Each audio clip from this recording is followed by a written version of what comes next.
धूलिया वाली जीजियों,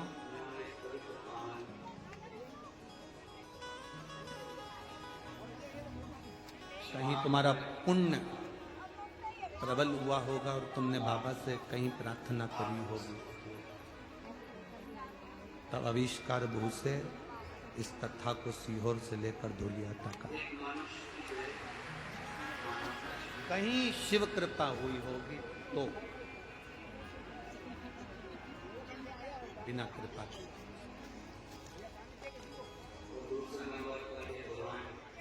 तुम्हारे भाग्य की प्रबलता है, तुम्हारे भाग्य की प्रखरता है।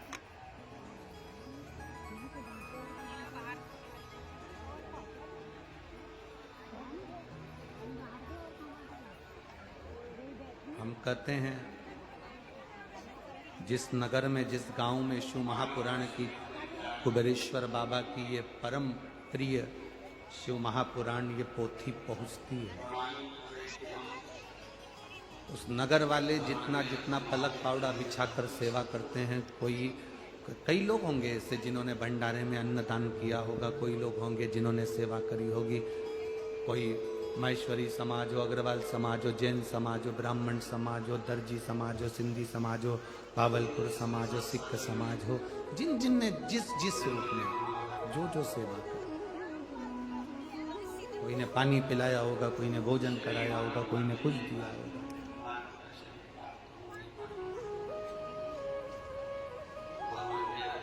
प्रतीक्षा करना,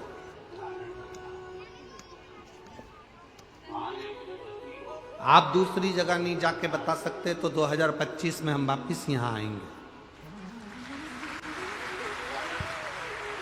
अग्रवाल परिवार कथा कराएगा, हम वापिस यहां पहुंचेंगे, तब हम आपसे पूछेंगे कि बाबा ने क्या क्या दिया और क्या क्या नहीं दिया।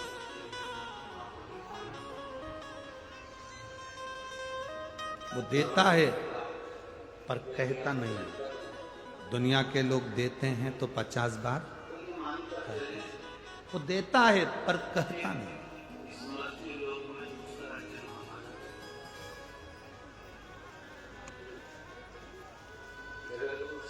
शिव कथा कह रही है, 4 संत साधु जंगल में रहते,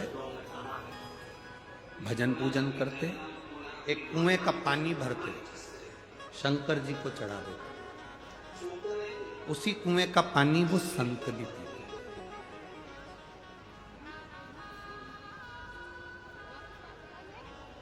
उसी कुएं का पानी वो संत।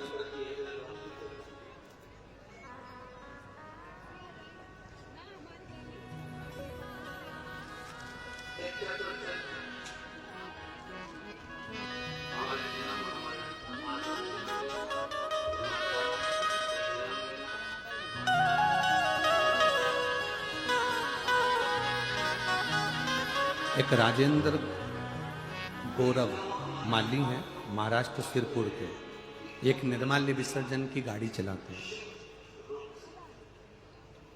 निर्माल्य विसर्जन की गाड़ी चलाते हैं, उनके लिए उनको बहुत बहुत साधुवाद है। इनका एक प्रश्न है,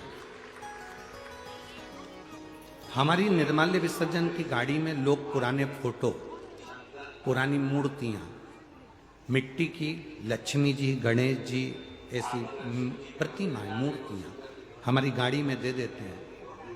हम उस मूर्तियों को ले जाकर एक और खड्डे के अंदर उसको, क्योंकि आप कहते हैं जल को शुद्ध रखना है, नदी, तालाब, बावड़ी, कुएं का जल शुद्ध होगा तो हमारा कल भी शुद्ध होगा। जल है तो कल है, जल ही नहीं रहेगा तो पृथ्वी पर करोगे क्या। हम उस मूर्तियों को एक खड्डे के अंदर रख देते हैं, क्योंकि सब खंडित रहती हैं। पत्थर की मूर्ति होती है तो नदी के तट पर रख देते हैं, पर मिट्टी की होती है, फोटो होता है, तो हम उसको मिट्टी में ही उसको मिलाकर खाद बना लेते हैं।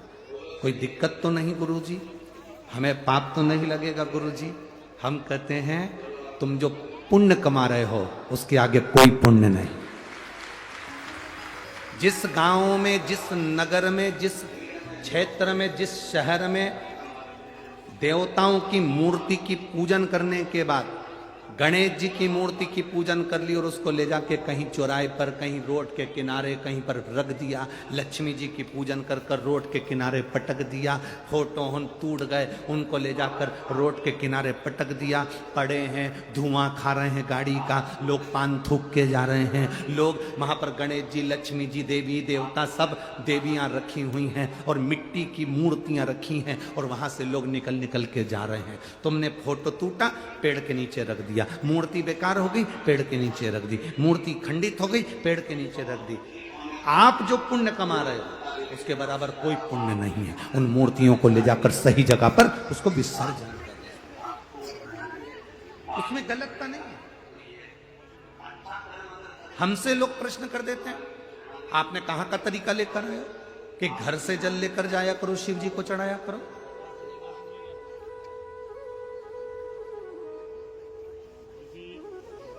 एक अब हम क्या बोलें आपको, क्या कहें। एक व्यक्ति ने तो एक पत्र लिखा था, उस पत्र में हम नहीं कहेंगे कि वो वहाँ के महाराज बोले, कहने लगे लोग जल चढ़ाने आते हैं, उनका तांबे का लोटा मंजा नहीं रहता, काला काला होता रहता है और वो अपने घर से पानी भर कर लाती हैं, हमारे यहाँ मंदिर में चढ़ा कर जाती हैं और तुम कुछ बोलते नहीं हो। हमने उनको हाथ जोड़कर निवेदन करा, आप तांबे का लोटा देखने के लिए बैठते हो कि महादेव का भजन करने के लिए बैठते हो? मेरा बाबा कभी नहीं देखता कि तेरे तांबे का लोटा कैसा है। दुनिया के लोग अगर तांबे के लोटों को बाहर से घिस लें, साफ कर ले और अंदर से कैसा है, फिर कौन कहेगा। पर दुनिया के लोगों को प्रशंसा प्रिय है ना, अच्छा दिखना चाहिए।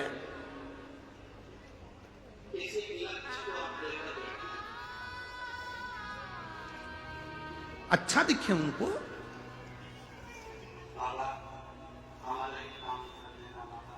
ये क्या है, तांबे का लोटा उनका गंदा हो रहा है, आपने कह दिया घर से जल भर के लाओ। घर से लोग जल भर के लाते हैं, हो सकता है घर का पानी झूठा है कि अनूठा है कि कैसा है। तो हमने उनसे प्रश्न किया, ये बता दो नदी का पानी झूठा नहीं, कुएं बावड़ी का पानी झूठा नहीं। तेरी पूजा में दूध ले आई, उसे बछड़ा झूठा। तेरी पूजा में दूध ले आई, उसे बछड़ा भी झूठा। गाय का दूध निकालने वाला सबसे पहले बछड़े को छोड़ता है। गाय का बछड़ा मुंह लगाता है दूध में, मां के थन में, तब वो दूध नीचे आता है, तब बछड़े को हटाया जाता है, दूध निकाला जाता है। दूध झूठा। तेरी सेवा में जल ले आई, उसे मछली भी झूठा। कीड़ा मकोड़ा, मछली, जलचर, चाहे ट्यूबवेल का पानी हो, चाहे हापसी का पानी हो, चाहे तालाब का पानी हो, चाहे बावड़ी का पानी हो, चाहे सरोवर का पानी हो, उसे कोई ना कोई झूठा जरूर करता है। तेरी पूजा में फूल ले आई, इसे भंवरा भी झूठा। फूल चढ़ा रहे हैं, उसको भंवरे ने झूठा करा है। बेलपत्र चढ़ा रहे हैं, उसको इल्ली ने झूठा करा है। पक्षी झूठा कर दिया।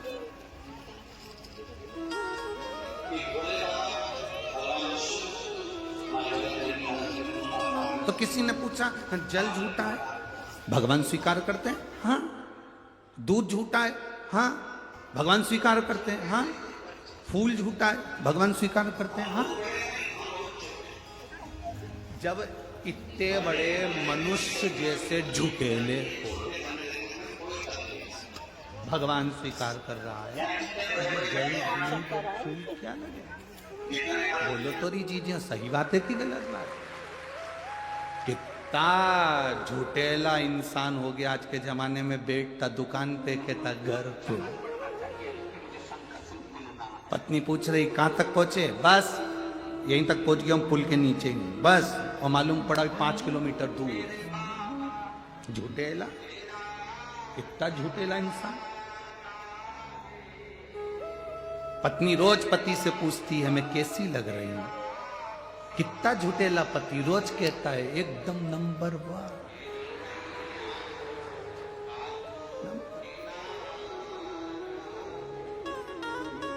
वो तो जब मर के ऊपर गया तब उसको नरक में भेजा, तो उसने भगवान से कहा मैंने रोज शंकर जी को 1 लोटा जल चढ़ाया था, मैंने रोज भजन करा था, भूखे को भोजन कराया, प्यासे को पानी पिलाया, फिर मुझे नरक क्यों भेजा जा रहा है? तो चित्रगुप्त महाराज ने कह दिया तूने रोज प्रतिदिन झूठ बोला। मैंने कभी जिंदगी में झूठ नहीं बोला। कहाँ का झूठ बोला? तेरी पत्नी तैयार होकर तेरे सामने आती थी और तुझसे पूछती थी मैं कैसी लग रही। बोल क्या बोलता था? अच्छी लग रही है ऐसा बोलता था। दिल से बता तुझे अच्छी लगती थी?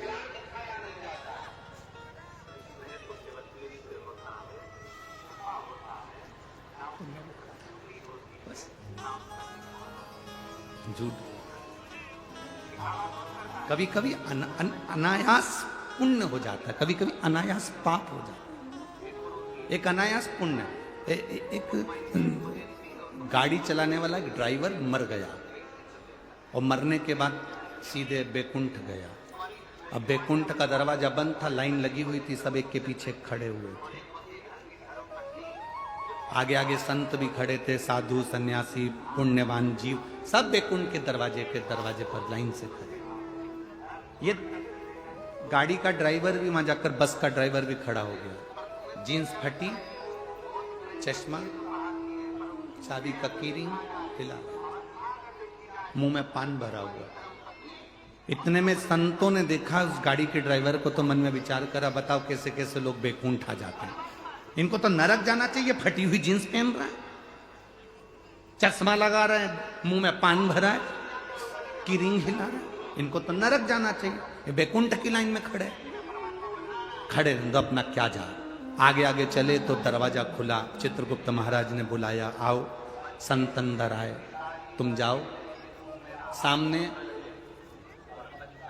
एक रूम बना हुआ है, झोपड़ी, उसमें चावल रखा है, दाल रखी है, शक्कर रखी है, अपना खाना खुद बनाओ, जाओ। उसके बाद कोई एक और व्यक्ति आया, उसको कहा तुम वो जो एक रूम है एसी का, उसमें जाकर। अब गाड़ी का ड्राइवर आया, उसके पीछे और भी संत खड़े थे। गाड़ी का ड्राइवर आया तो उससे कहा जाओ, सामने वीआईपी बंगला बना हुआ है, उसमें सोने की थाली, चांदी के कटोरे और भोजन बनाने वाली दासियां लगी हुई हैं, तुम प्रेम से भोजन करना, वो तुम्हारे पंखे झेलेगी। इतने में संतों को क्रोध आ गया। हमने इतना भजन करा, कथा सुनाई, प्रवचन करा, हम इतनी पूजन करे और हमको झोपड़ा दिया, और वो गाड़ी का ड्राइवर, उसको तुमने वीआईपी बंगला दिया, ये कोई तरीका है? चित्रगुप्त महाराज बोले फालतू की बात मत करो, ये यमलोक है, यहां सही नियम होता है। क्या खाक सही नियम होता है? जरूर तुम लोगों ने रिश्वत ली होगी इस बस वाले से, इसलिए उसको अच्छा तुम लोगों ने बंगला दिया, और हम संतों को, साधुओं को, गुरुजन को, कथा बाचने वाले को टूटा हुआ झोपड़ा दिया। इतने में यमराज आ गए। यमराज ने पूछा क्यों चिल्ला चोट कर रहे हो महाराज? महाराज बोले यहाँ रिश्वत चलती है। बस के ड्राइवर को अच्छा बंगला दिया और हमको टूटा हुआ झोपड़ा दिया, हमको टूटा हुआ झोपड़ा, यहां जरूर रिश्वत चलती होगी। इतने में तुरंत यमराज ने कहा महाराज जी यहां रिश्वत नहीं चलती, यहां कर्म का खेल देखा जाता है। क्या कर्म का खेल देखा जाता है? हम कथा करते हैं, प्रवचन देते हैं। तो इतने में यमराज ने कहा महाराज जी बात इतनी सी है, आप कथा करते हैं, आप प्रवचन करते हैं, जितने लोग कथा सुनने आते हैं वो दीवार से टिक टिक कर सोते हैं, और ये बस का ड्राइवर जब बस चलाता है इतनी तेज चलाता है, अंदर बैठे हुए सब हनुमान चालीसा पढ़ते हैं। अब जितने लोग हनुमान चालीसा पढ़ते हैं उन सब का पुण्य इसी को मिलता है, क्योंकि ये बस तेज चलाता है और उनको भय लगता है। भय के कारण मुख से राम नाम, कृष्ण नाम, शिव नाम निकलता। पुण्य तो जाएगा ना खाते में।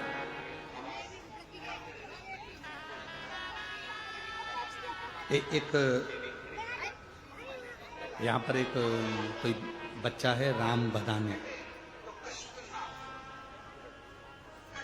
जिसने अपने नगर से गांव से कथा स्थल तक लगभग 500 से 700 या 1000 गाड़ियां निशुल्क चलाई हैं आने जाने के लिए।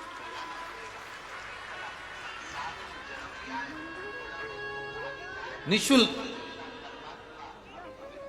आने जाने के लिए गाड़ियां चला। अब इतने लोग उसकी गाड़ी में बैठकर गए, आए, भजन करा, कीर्तन करा, जितने बैठे थे भगवान का नाम ले रहे थे, कथा सुनने के लिए आए, उसका थोड़ा बहुत पुण्य तो उसके खाते में जाएगा ना। अरे बोलो तो जम के जाएगा ना। ये पुण्य देखा जाता है कि किसके खाते में जा रहा है। बीमा वाला को देखा है, बीमा करता है जो, अरे बोलो तो जम के, वो तुम्हारा प्राण खाता है, बीमा करवा लो, बीमा करवा लो, अच्छी पॉलिसी आई है, करवा लो। अब जरा सोचो कि बीमे वाले का क्या फायदा। केवल दुनिया में एक ही है बीमे वाला, जो तुम्हारी पत्नी के साथ तुम सोफे पे बैठे हो और तुम्हारे मरने की बात करते हो। बाकी की किसी की हिम्मत नहीं कि तुम्हारी पत्नी या तुम्हारे परिवार वालों के सामने मरने की बात करे। केवल बीमे वाला बोलता है, देखो तुम एक्सपायर हो जाओगे तो तुमको पॉलिसी का इतना पैसा मिलेगा। और पत्नी भी इतनी चतुर, पल्लू ले लेके सुनती है, कोई इससे अच्छा पॉलिसी बताओ, इससे अच्छी। अब उसने देख लिया, भाभी जी को ज्ञान आया, तो उसने कहा भाभी जी एक पॉलिसी और है, उसका रिफंड बहुत जोरदार। मान लो एक्सीडेंट में मरते हैं तो इतना मिलेगा। भाभी जी बोली फिर यही ठीक है, फिर ठीक है। एक ही है।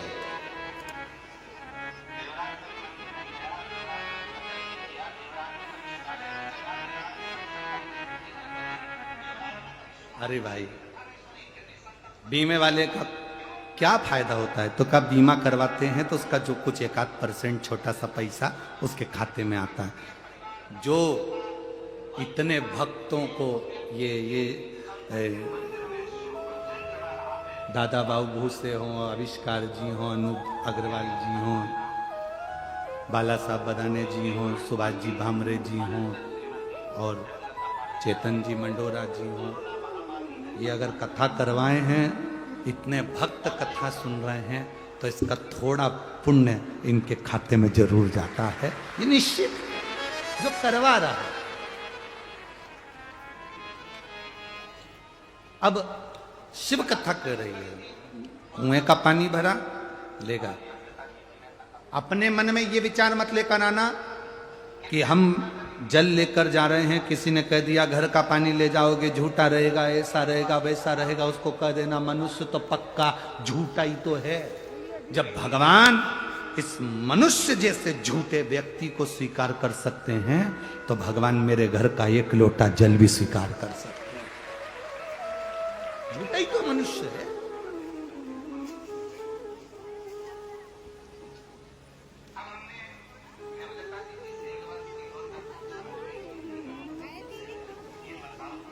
अब इतने झूठे मनुष्य को जब परमात्मा ने स्वीकार कर लिया तो हम कहां लगे?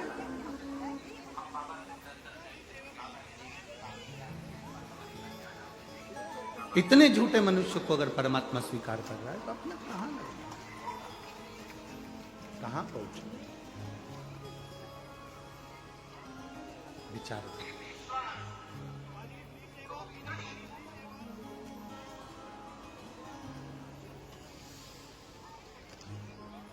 पीने के पानी की फ्री थी। शिव कथा कर रही है, भगवान शंकर का चरित्र कर। एक माँ ने एक पत्र लिखा है, उस पत्र में लिखा, किसी माँ ने उसके बच्चा नहीं हो रहा था, और बच्चा नहीं हो रहा था तो उसने प्रयोग करा, और प्रयोग कर कर बच्चा हो भी गया, गर्भ में बच्चा आ भी गया, जन्म भी ले लिया। और जन्म लेने के बाद उस बच्चे को एक तो हृदय में छेद बता दिया, दूसरा उस बच्चे को जब वो बच्चा बहुत ज़्यादा बीमार रहने लगा तो हॉस्पिटल लेकर गए, तो उस बच्चे के एक गठान बता दिया। अब 1.5 महीने के बच्चे को लेकर वो माँ हॉस्पिटल में गई अपनी सास के साथ।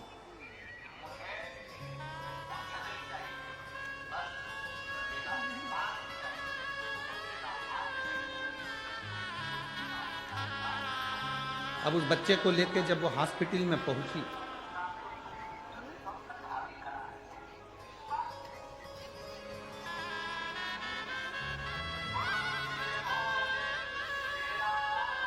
योगिता दीपक सोनबड़े, हितार्थ दीपक सोनबड़े नंदुरबार से आए हैं।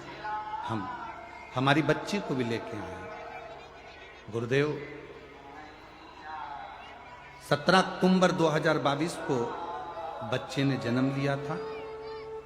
उसके जन्म के बाद में बच्चा ठीक था, पर एकदम उसको तकलीफ हुई, 1.5 महीने का हो गया था। तब उसको हम दिखाने डॉक्टर के यहाँ लेकर गए। डॉक्टर के यहाँ लेकर गए तो उस बच्चे के पेट के अंतर्गत एक गठान बता दी। गठान थी 333 mm की, 3 mm की गठान थी। डॉक्टर ने कहा इसका ऑपरेशन करना पड़ेगा और ये गठान बच्चे की निकालना पड़ेगी, इसलिए इसको तकलीफ हो रही है। दूसरे हॉस्पिटल गए, वहां पर भी गठान बताई। तीसरे हॉस्पिटल गए, वहां पर भी गठान बताई। अब करें क्या? 1.5 महीने की बच्ची, उसका ऑपरेशन बड़ा कठिन। तब मेरी सास ने कहा इस बच्ची को तो अपन शंकर जी को ही दे दो। हम शिव जी के मंदिर पर उस बच्ची को डॉक्टर को दिखाकर वापस लिया है। हॉस्पिटल में हमने ऑपरेशन नहीं कराया।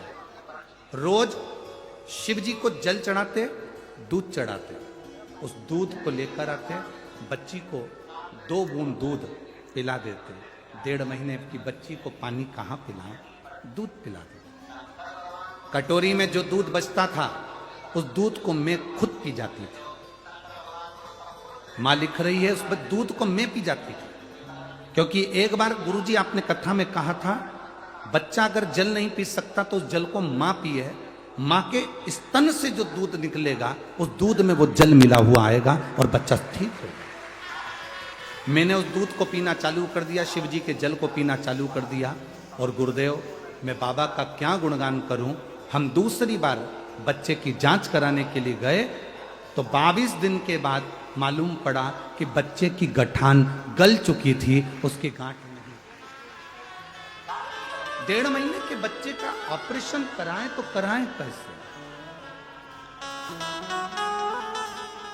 एक विश्वास, एक भरोसा, एक दृढ़ता।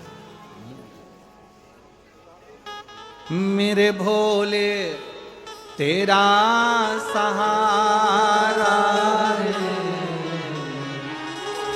मेरे भोले तेरा सहारा है, मेरी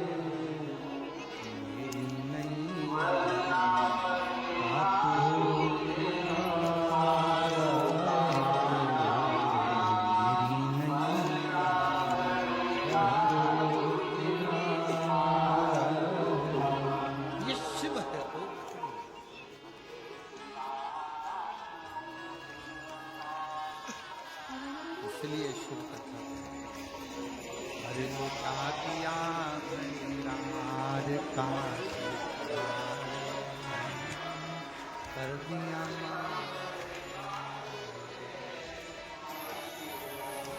पहले आप लोग गाएंगे फिर भजन गाएंगे, फिर से आप लोग लुटा दिया।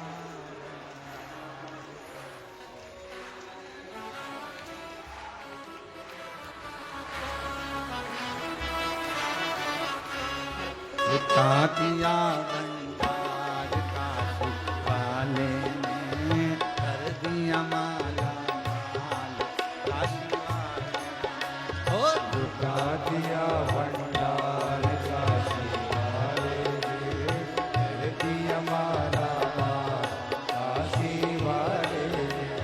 लुटा दिया भंडार काशी वाले ने, कर दिया माला काशी वाले।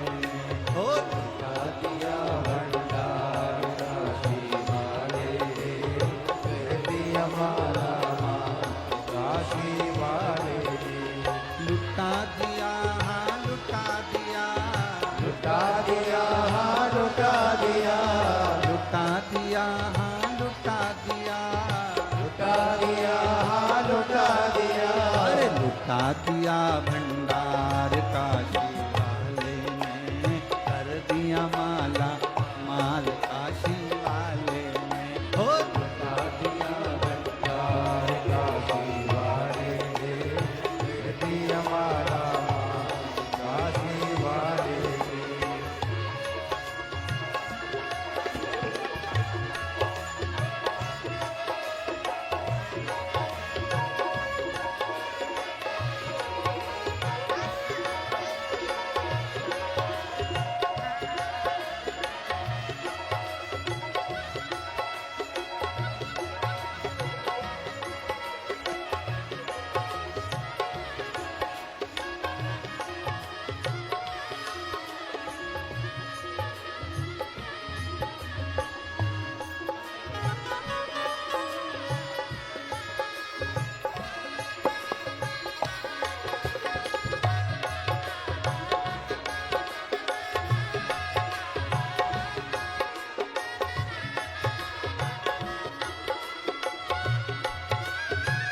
राधे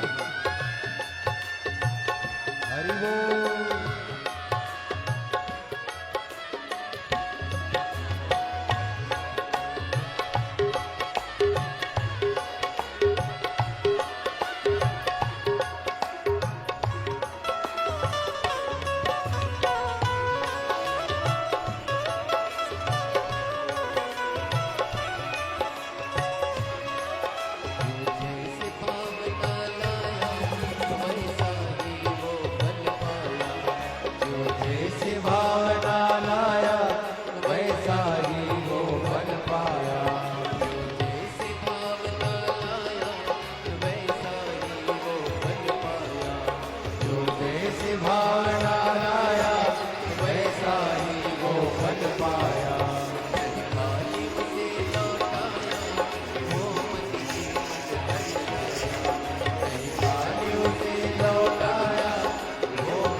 लुटा दिया हाँ लुटा दिया, लुटा दिया हाँ लुटा दिया। अरे लुटा दिया भंडार काशी वाले ने, कर दिया माला माल काशी वाले ने। हो लुटा दिया भंडार काशी वाले ने, कर दिया माला माल काशी वाले ने।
काशी वाले ने मिटा दिया जंजाल, काशी वाले ने कर दिया माला माल, काशी वाले ने कर दिया माला माल काशी वाले ने, कर दिया माला माल, काशी वाले ने कर दिया माला माल काशी वाले ने, कर दिया माला माल, काशी वाले ने अरे लुटा दिया भंडार काशी वाले ने, कर दिया माला माल काशी वाले ने, लुटा दिया भंडार काशी वाले ने, कर दिया माला माल, काशी वाले ने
जो सेवा वो पाया मिसरी मेवा, जिसने है माँ का बेटा वो चांद सा टुकड़ा पाया, जिसने है माँ का बेटा वो चांद सा टुकड़ा पाया।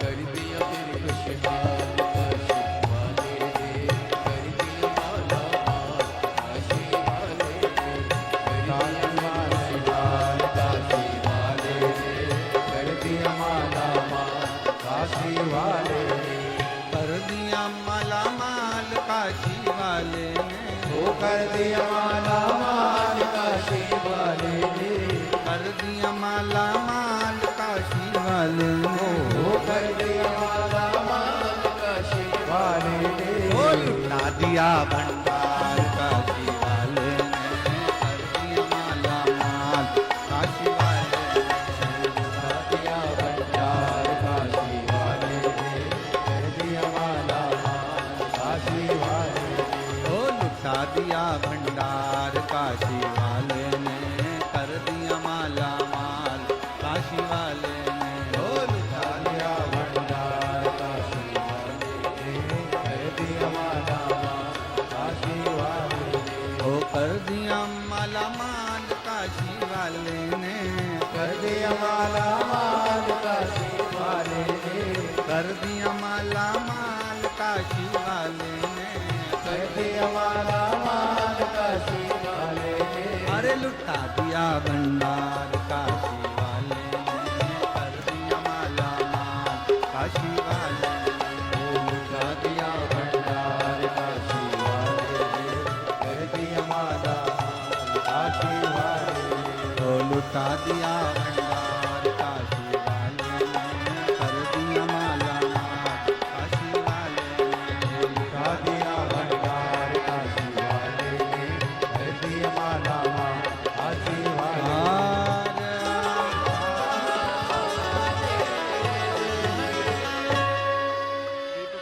अपने स्थान पर बैठकर भगवान देवाधिदेव महादेव से अपने हृदय की बात बाबा से बड़े प्रेम से कहें। जहाँ जगह मिले वहाँ बैठकर, आज कथा का विराम दिवस है। कहते हैं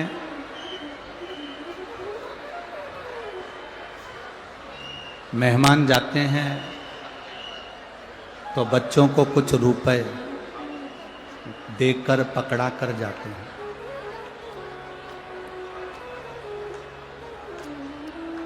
और विराम दिवस की जो कथा होती है, समापन का दिन जो रहता है, कथा का विराम दिवस रहता है। शिव महापुराण की कथा कहती है, जब कथा विराम होती है तब बाबा भी कुछ ना कुछ आपको देकर जरूर जाते हैं, ये निश्चित है। भाव से, दिल से, आनंद से सभी आज कथा के विराम दिवस पर बाबा से प्रार्थना करना, बाबा आप कृपा करना, दया करना, दिल से करना। श्री शिवाय नमस्तुभ्यं। श्री शिवाय नमस्तुभ्यं। श्री शिवाय नमस्तुभ्यं। श्री शिवाय नमस्तुभ्यं।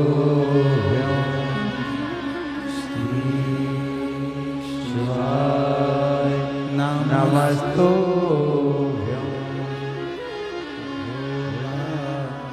सब दुख काटो मारा, ओ भोला सब दुख काटो मारा।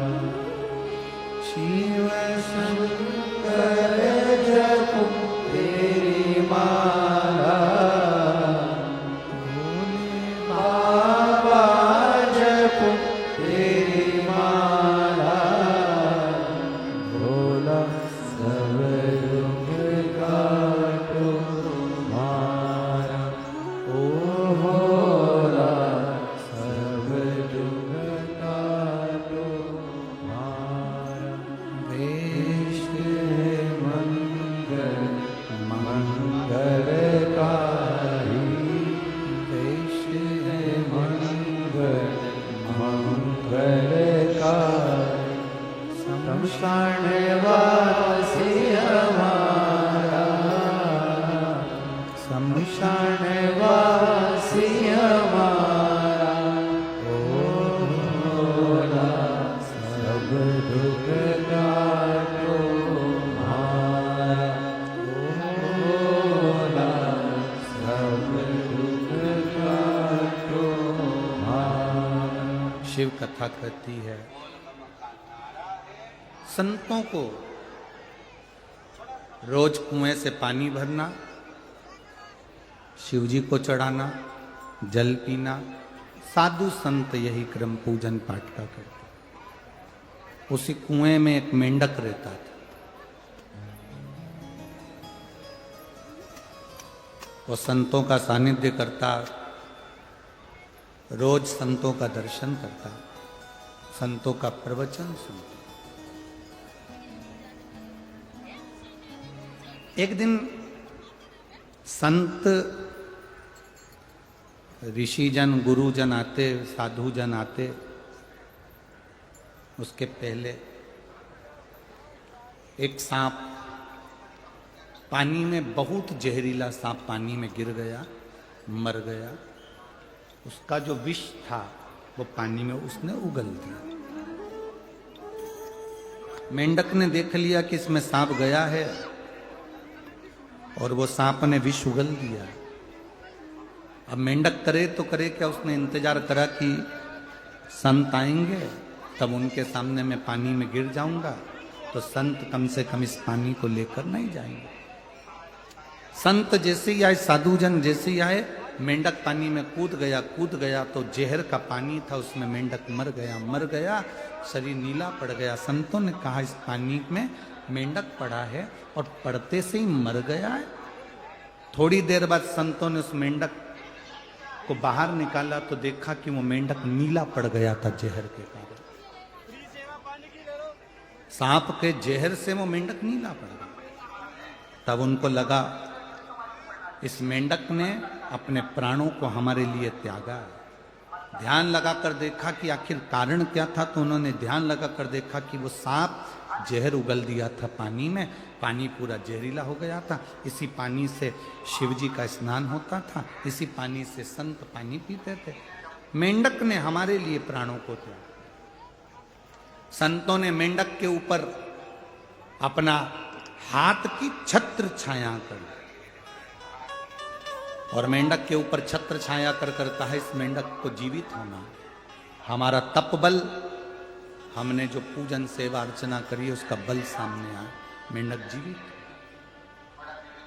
मेंढक जीवित हुआ तो संतों ने उसको मनुष्य की वाणी दे दी। मेंढक मनुष्य की वाणी में बोलता है, पानी में जहर गिर गया था इसलिए मैं उसमें जाकर अपने प्राणों को त्याग दिया, मुझे क्षमा करना। आप जो जहर का पानी शंकर जी को चढ़ाते मुझे अच्छा नहीं लगता। ये जहरीला पानी आप भगवान को चढ़ाएं, ये हमें अच्छा नहीं लगेगा। आप लोगों को मालूम होगा इस व्यासपीठ से कई जगह पर हम लोगों ने कहा निर्माल्य विसर्जन की गाड़ियां चलाओ, निर्माल्य विसर्जन की गाड़ियां चलाओ, जिससे नदी, तालाब, बावड़ी, कुएं शुद्ध हो। हम जो निर्माल्य अपने घर में बचता है, जो फूल पत्ती बचती है, उसको पानी में डाल देते हैं, पानी दूषित होता चले जाता है। पानी दूषित होता चले जाता है तो वो पानी हम भगवान को कैसे चढ़ाएं, क्योंकि वो जहरीला बनते चले जाता है, उसका आचमन कैसे करें।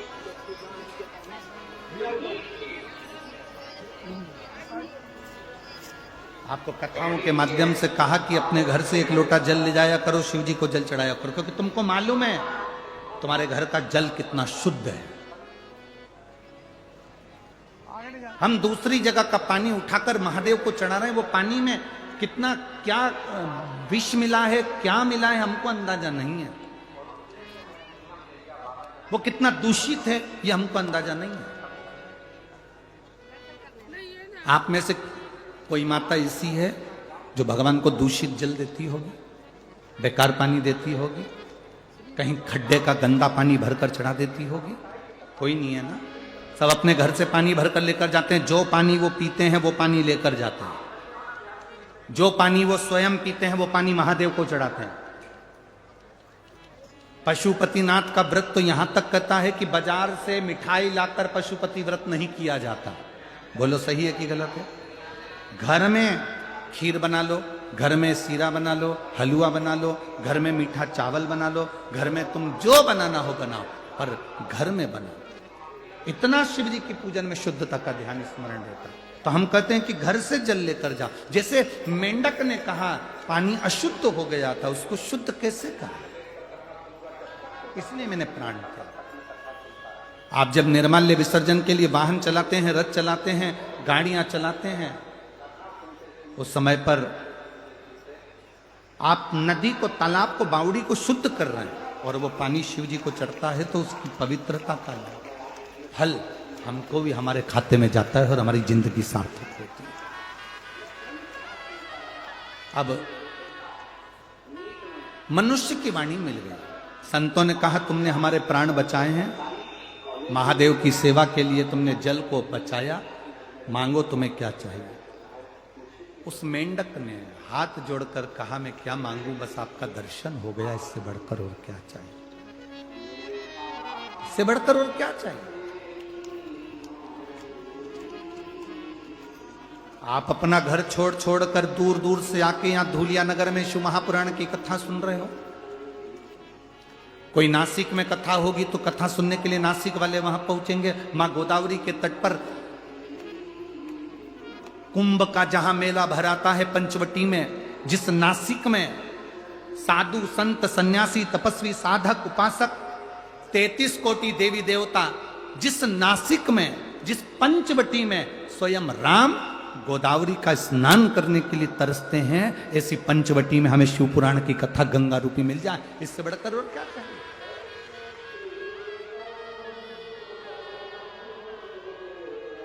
इससे बढ़कर लाभ और क्या मिलेगा।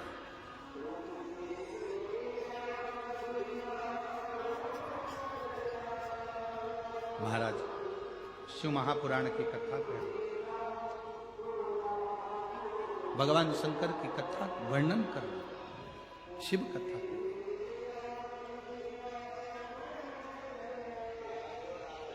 मांगो तुम्हें क्या चाहिए। मेंढक ने कहा मैं नहीं मांग सकता। क्या गुरु की दृष्टि पड़ जाए, संत की दृष्टि पड़ जाए, इससे ज्यादा सुख और क्या चाहिए।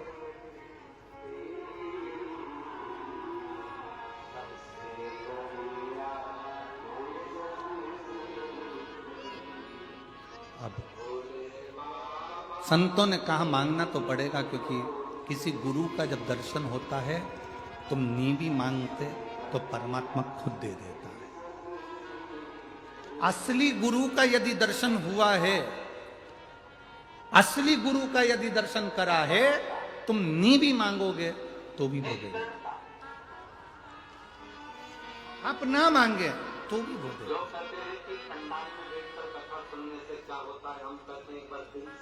किसी सदगुरु का यदि दर्शन हो, उस समय पर यदि आप हाथ जोड़कर भी अपने दिल की बात केवल गुरु को, सतगुरु अगर है, कोई छल नहीं, कोई दिखावा नहीं, कोई प्रपंच नहीं, कोई ढोंग नहीं, सतगुरु अगर कोई, उसको देखकर आपने हाथ जोड़कर भी प्रार्थना कर कर कह दिया, निवेदन कर लिया, खाली न जाता कोई दर से तुम्हारे, खाली न जाता कोई दर से तुम्हारे, मैं भी खड़ा हूँ नदी बाहर बसाए, अपने लगा लो गिरा जा रहा हूं, उठा दो। असली गुरु का यदि दर्शन हो जाए और आपने हाथ जोड़ बाबा से प्रार्थना भी कर ली तो बाबा दे दे। मेंढक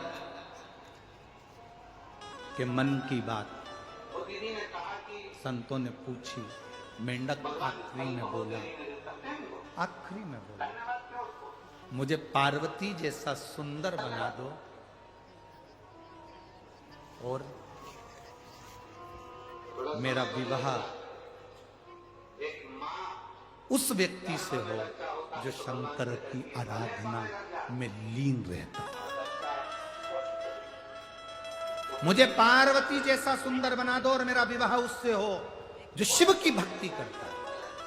क्योंकि मैं जिस कुएं में रहता था, उस कुएं से जो पानी जाता था, मैं हमेशा आपके मुख से ओम नमः शिवाय, नमः शिवाय, श्री शिवाय नमस्तुभ्यम सुनता था। उस मंत्र को सुनता था तो मेरे मन में आता था, एक बार मैं भी उस शंकर की उपासना करने वाले की शरणागति में रहूं। संतों ने आशीर्वाद दे दिया, हम तुम्हें वर देते हैं कि तुम सुंदर होगे, स्त्री के रूप में होगे, और तुम्हारा विवाह एक ऐसे राजा से होगा जो शिव की आराधना में लगा रहता है। उस मेंढक ने छोटी सी कन्या का रूप लिया, जिसको मायासुर ने देखा। मायासुर की संतान नहीं थी तो उस कन्या को लिया। कन्या का ध्यान लगाकर एक दिन मायासुर बैठा था कि ये कन्या किसकी है, तो उसके ध्यान में आया कि ये तो पूर्व जन्म में मंदोक थी। मंदोक संस्कृत में मेंढक को कहते, ये पूर्व समय में मंदोक थी। मंदोक को संस्कृत में, मेंढक को संस्कृत में मंदोक कहा गया। ये मंदोक। तो मायासुर ने, मैदानव ने अपनी बेटी का नाम मंदोक, जो मेंढक को कहा जाता था, उसको मंदोदरी रख दिया। क्या नाम रखा? मंदोदरी। वो मंदोदरी का विवाह शंकर भगवान की आराधना करने वाले लंकाधिपति रावण से हो गया, जो शिव की आराधना में थी, जो शिव की भक्ति में डूबा। भगवान शंकर की आराधना में जो हर पल, हर घड़ी, हर क्षण निश्चित रूप से डूबा रहता है, वो शिव की आराधना करने वाले से इसका।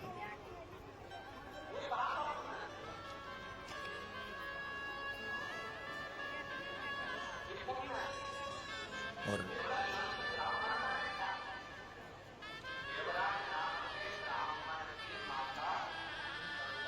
रावण की भक्ति थी। मंदोदरी कई बार रावण को समझाती थी कि तुम शंकर की आराधना करते हो, तुम समझो नहीं। रावण के पास में वैभव बहुत था, धन बहुत था, सत्ता बहुत थी, संपदा बहुत थी, बस एक कमी थी रावण के पास।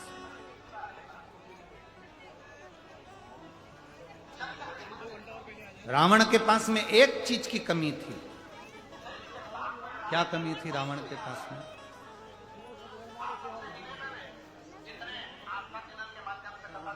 उसको ज्ञान देने वाले अच्छे नहीं थे। राम जी के पास में ना धन था युद्ध के समय पर, ना हाथी था, ना घोड़ा था, ना रथ था। युद्ध के समय पर राम जी के पास में सुंदर वस्त्र भी नहीं थे। राम जी के पास में बहुत सारे शस्त्र भी नहीं थे, पर राम जी के पास में सबसे बड़ी चीज थी, उनको ज्ञान देने वाले अच्छे थे। जिसके जीवन में ज्ञान देने वाला अच्छा है, वो कंगाल होने पर भी करोड़पति बन जाता है। और जिसके पास में ज्ञान देने वाले श्रेष्ठ नहीं है, वो करोड़पति होकर भी रोड पर आ जाता है। रावण करोड़पति था, धनपति था, सत्तापति था, संतान, वैभव सब कुछ था, और रावण के पास में ज्ञान देने वाले नहीं थे। जब रावण ने पूछा सभा में बैठकर, राम जी सेना लेकर आ रहे हैं बंदरों की, मेरे सभासद, मुझे ज्ञान देने वाले जितने भी बैठे थे विद्वान, उनसे पूछा मेरे लिए आज्ञा करो कि राम सेना लेकर आ रहे हैं तो क्या करना पड़ेगा। तो इतने में जितने बैठे थे ज्ञान देने वाले वो सब खड़े हो गए। उन्होंने कहा आन दो, ऐसे एरे तेरे बंदरों को तो अपन सब निचोड़ के खा जाएंगे। ज्ञान देने वालों को ज्ञान देना था कि राम जी के पास में एक दूत भेजिए और बुलाओ, सीता वापिस करो। ये गलत है किसी की स्त्री को अपने यहाँ रखना। पर ज्ञान देने वालों ने ज्ञान नहीं दिया, उल्टा रावण को भड़का दिया। कई लोग ऐसे होते हैं, जब बहुत विषम परिस्थिति होती है राजनीतिक उठापटक में या प्रशासनिक उठापटक में, लोग बहुत सारे ज्ञान देने आ जाते हैं। अरे वो तुम्हारे लिए ऐसा बोल रहा था, वो तुम्हारे लिए वैसा बोल रहा था, उसने ऐसा कर दिया, उसने वैसा कर दिया। उफान मत लाना दूध में, रत्ती भर का भी। जितनी नम्रता से जिंदगी जी सकते हो उतनी नम्रता से चलना। रावण को ज्ञान देने वाले श्रेष्ठ नहीं थे, इसलिए रावण का पूरा कुल डूब गया। राम जी के पास में ज्ञान देने वाले थे। उन्होंने पूछा ये समुद्र रास्ता नहीं दे रहा, क्या करें? तो किसी ने कहा कि एक काम करो, समुद्र के लिए बाण छोड़ देते हैं।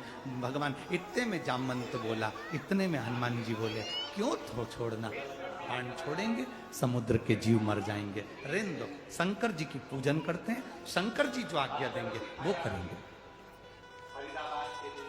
शिव जी की स्थापना करी, रामेश्वर धाम की स्थापना करी, पूजन चालू करी। पूजन करिए तो भगवान शंकर ने ज्ञान दिया, तुम्हारे पास में नल नील हैं, राम नाम लिख के पत्थर फेंकेंगे, वो तैर जाएंगे, पार उतर जाओगे। सहज शिव की आराधना में डूब गए। ज्ञान देने वाले अच्छे होंगे तो तुम्हारा रास्ता सुलभ होगा।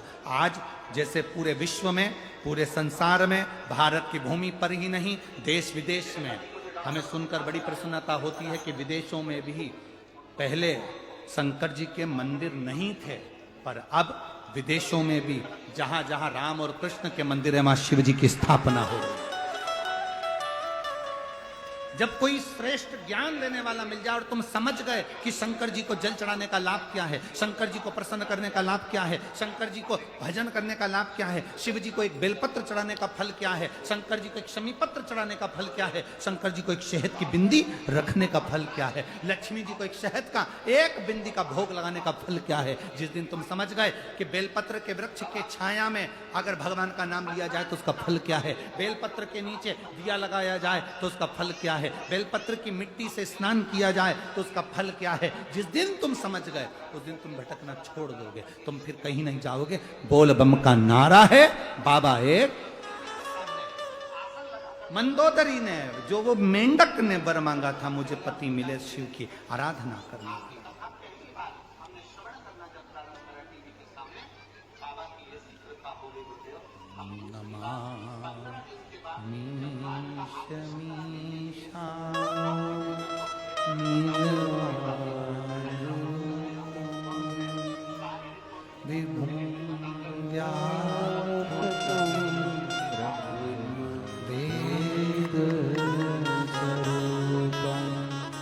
चित्त दम गया। अब मंदोदरी का स्मरण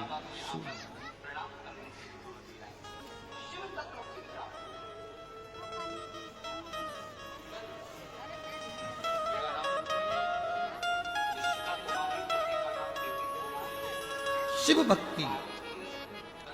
एक मेंढक ने कुएं में रहने के बाद शंकर जी की भक्ति प्राप्त कर ली और वो मंदोदरी बनकर रावण की अर्धांगिनी बन गई। शिव महापुराण जब चालू करी थी धूलिया में, तो एक बात कही थी आपको कि यहाँ जितने कथा सुनने के लिए बैठे हैं और जितने टीवी के सामने मोबाइल पर कथा सुन रहे हैं, शंकर भगवान के तुम पुराने कोई परिचित हो गए, इसलिए तुम्हें शंकर भगवान पकड़ कर बुला, नहीं तो शिव बुलाता ही नहीं।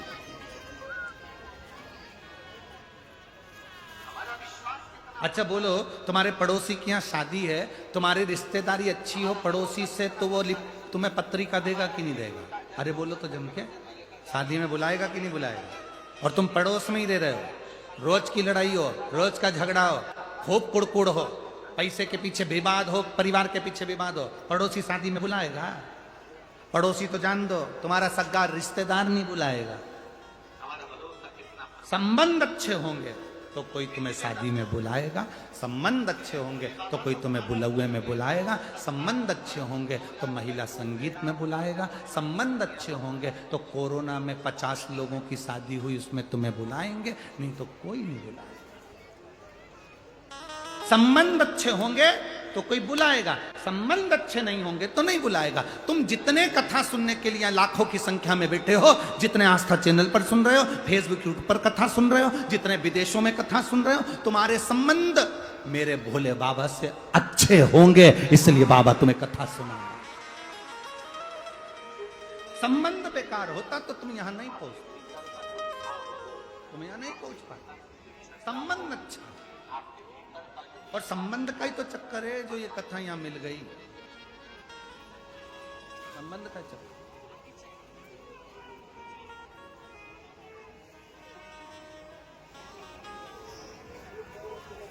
और मेरी प्रीत ना टेकेगी भोले बाबा से मेरी प्रीत न टूटेगी। भोले बाबा से ये आपकी तरफ से होना चाहिए कि मेरी प्रीत मेरे शंभू से नहीं टूटेगी। कोई रोक के बताए, कोई रोक के बताए, कोई रोक के बताए, कोई रोक के बताए। तुम्हारे गांव के लोग, तुम्हारे नगर के लोग, तुम्हारी कॉलोनी के लोग, तुम्हारी सोसाइटी के लोग, तुम्हारे मोहल्ले के, तुम्हारे गांव के, तुम्हारे शहर के लोग तुम्हारे मंदिर जाने से अगर कोई रोक के बता दे तो उस जगह पर तुम्हें खड़ी होकर कहना, कोई रोक के बताए, कोई रोक के बताए। अभी पालानी पड़ा सिहोरवाना से, भोले बाबा से। अभी संबंध हमारे पाले नहीं पड़े शंकर जी से, जब पाला पड़ जाएगा शिव से तब मालूम पड़ेगा कि शिव भक्ति का फल क्या है। एक पत्र आया है, जहां भगवान दे देते हैं अपने उनकी शरण में जो भी भक्त बोलता है तो सभी भक्तों को खाली हाथ कभी नहीं लौटाते। नंदनी भैया, ऐसी करना है तो निरंतर हम नंदनी कथा भैया लवकर, मेरे पति का नाम है भैया शंकर लवकर। कहीं बैठे हैं, कहीं बैठे हो तो हाथ हिला सकते हैं। नंदनी भैया लवकर, मेरे पति का नाम है भैया शंकर लवकर।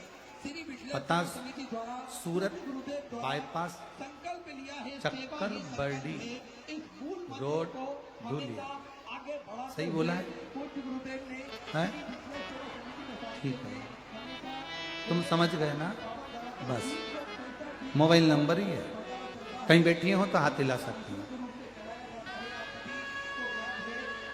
मैं भगवान शिव का क्या वर्णन करूं गुरुदेव। जब मुझे डॉक्टर को दिखाने के लिए लेकर गए तो मेरे गर्भ में 2 बच्चे थे। दोनों बच्चों का इलाज डॉक्टर के हिसाब से चलता रहा। 6ठा महीना आया, 6ठे महीने में हम डॉक्टर को, जब पेट में बहुत दर्द हुआ तो मैं अपने पति के साथ और परिवार वालों के साथ डॉक्टर को दिखाने के लिए गया। मेरे पति भी मेरे साथ में थे, परिवार के लोग मेरे साथ में थे। तो डॉक्टर को 6ठे महीने में दिखाया तो डॉक्टर ने सोनोग्राफी करी, अल्ट्रासाउंड करा। सोनोग्राफी में मालूम पड़ा कि मेरे 2 बच्चे में से एक बच्चा मर गया। मेरे एक बच्चे की जान चली गई। अब डॉक्टर ने कहा कि 6ठा महीना चल रहा है, तुम्हारा एक बच्चा मर गया है, दूसरा बच्चा भी मर सकता है और तुम्हारी भी जान जा सकती है। तुरंत ऑपरेशन करना पड़ेगा और इस बच्चे को बाहर निकालना पड़ेगा। गुरुदेव, डॉक्टर के हिसाब से 6ठे महीने में अगर दूसरा बच्चा भी होता है तो वो मरा ही हुआ ही होगा। एक तो इतने सालों के बाद बाबा ने संतान दी और दूसरी बात सालों निकल गए, संतान नहीं हुई और बाबा ने दी तो ऐसी दी कि मेरा पहला जो 2 बच्चे थे उसमें से एक गर्भ में मर गया। हमने डॉक्टर से पूछा, डॉक्टर साहब कोई दूसरा इलाज हो, एक बच्चा मर गया है परंतु दूसरा बच्चा तो बच जाए। डॉक्टर बोले गर्भाशय में 2 बच्चे हैं, अगर एक मर गया है तो उस बच्चे को निकालने के लिए दूसरा बच्चे को भी निकालना ही पड़ेगा, इसके सिवाय कोई चारा नहीं है और तुरंत ऑपरेशन करना पड़ेगा क्योंकि बच्चे को मरे हुए 1 दिन पूरा हो गया, उसका जहर शरीर में फैलना चालू हो गया। गुरुदेव, हम घबरा गए, वापिस घर पर आकर विचार करा कि अब ऑपरेशन कराएं तो कराएं कैसे। बड़ी मुश्किल से तो बाबा ने बच्चा दिया, उसमें से एक मर गया, उसका जहर फैलना चालू हो रहा है और डॉक्टर बोल रहा है माँ और बच्चे दोनों के लिए घातक है, क्या करें। तब मेरी सास ने कहा कि शिव जी का भजन करते हैं, बाबा अगर विष पी सकता है तो बाबा हमारे बच्चे के प्राण भी बचा सकते हैं। डॉक्टर ने कह दिया था कि अब तुम्हारी जवाबदारी पर घर जा रहे हो, ये बच्चा पेट में मर चुका है, अब तुम्हारी जवाबदारी। 6ठा महीना शरीर में कष्ट बहुत था। हमें लग रहा था कि वो बच्चा मर गया तो दूसरा भी मर ही हो जाएगा, पर बाबा पर भरोसा।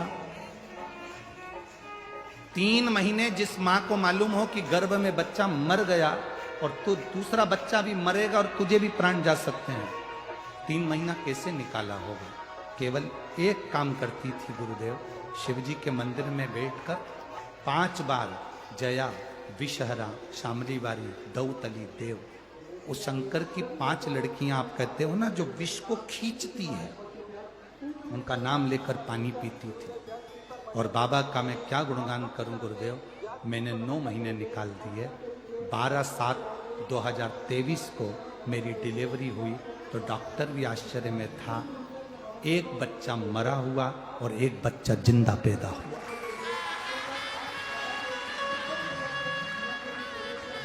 मैं उस बच्चे को लेकर यहाँ कथा में आई हूँ गुरुजी, आप आशीर्वाद दो। मैं बैठी हूँ तो बच्चे को लेकर आप व्यासपीठ के नजदीक में आ सकते हैं अगर कहीं बैठी हूँ तो। नंदनी भोया लवकर, मेरे पति का नाम भोया शंकर लवकर, पता है सूरत बाईपास, चक्कर बर्डी रोड, धूलिया। मेरा मोबाइल नंबर ये शिव तत्व है।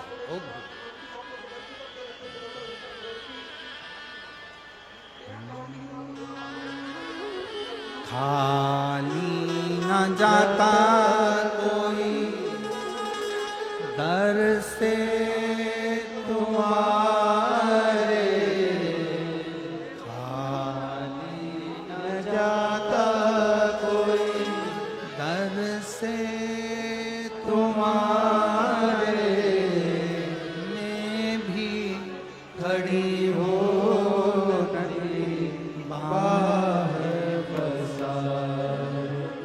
अपने वैसे लगा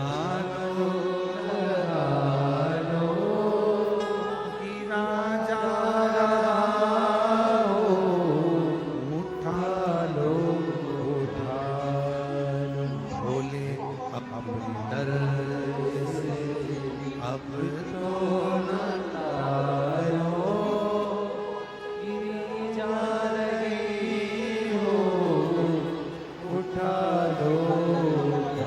शिव कृपा इसी को कहते, शंकर की उदारता इसी को कहते। आपका विश्वास जितना दृढ़ है शिव उसको साथ देता है। शंकर जितना दृढ़ विश्वास होगा शिव। शिव महापुराण की कथा कहती है जब शंकर के नाम का स्मरण कर कर एक मेंढक अच्छी संगत पाकर भगवान शंकर के ही भक्त रावण की धर्म पत्नी बनने को तैयार है।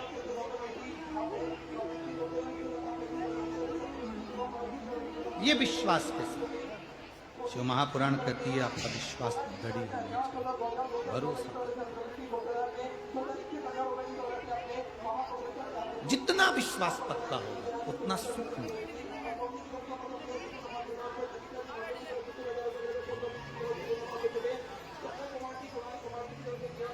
एक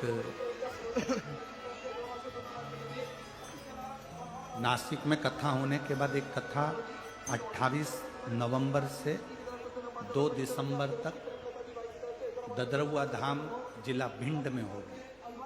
वहाँ के जो हनुमान जी हैं उनको डॉक्टर हनुमान कहा जाता है। कौन से हनुमान कहते हैं? डॉक्टर हनुमान।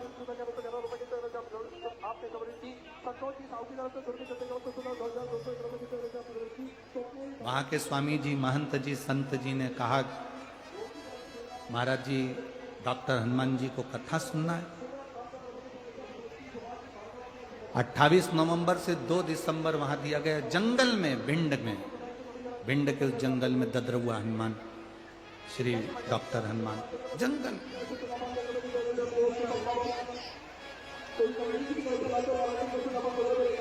हमने जब महात्मा जी बोले, संत जी बोले कि डॉक्टर हनुमान जी को कथा सुन, हमने कहा डॉक्टर हनुमान जी को कथा नहीं सुनना, कथा डॉक्टर हनुमान जी को नहीं सुनना है। जितने लोग उस भिंड की ददरवा धाम की कथा में आएंगे, डॉक्टर हनुमान जी को उनका इलाज करना है, इसलिए वो कथा होने वाली। हम कह रहे हैं कि वो कथा डॉक्टर हनुमान जी सुनने के लिए नहीं कर रहे, दुनिया के लोगों के दुख को हरने के लिए डॉक्टर हनुमान ददरवा धाम में कथा श्रवण कर। ये भक्ति के बिना नहीं हो सकता, ये विश्वास के सिवा। महाराज शिव कथा कर, भगवान शंकर की पवित्र कथा करती है। जब हम भरोसा रखकर, विश्वास रखकर, दृढ़ता रखकर जब भगवान की अविरल भक्ति की ओर बढ़ते हैं तो उसका फल जरूर, उसका फल जरूर। शिव कथा कर रहे हैं, भगवान शंकर का संवाद कर रहे हैं। महालक्ष्मी शिव महापुराण की कथा कहती है कि जैसे लक्ष्मी जी अश्व की योनि से छूट गई थी, अश्व की योनि से, घोड़ी की योनि से माता लक्ष्मी छूट गई थी और भगवान नारायण के साथ में जाकर वापिस वैकुंठ में विराजमान हो गई। वैसा ही हम जब भगवान शिव की अविरल भक्ति को प्राप्त करते हैं, हम जब भगवान शंकर की भक्ति को अपने भीतर उतारते हैं, तो हमारी भी ना जाने कितनी कितनी योनियां अपने आप छूटती चली जाती है। हमारी भी ना जाने कितनी कितनी योनियां अपने आप छूटती चली जाती है। कितनी योनियां।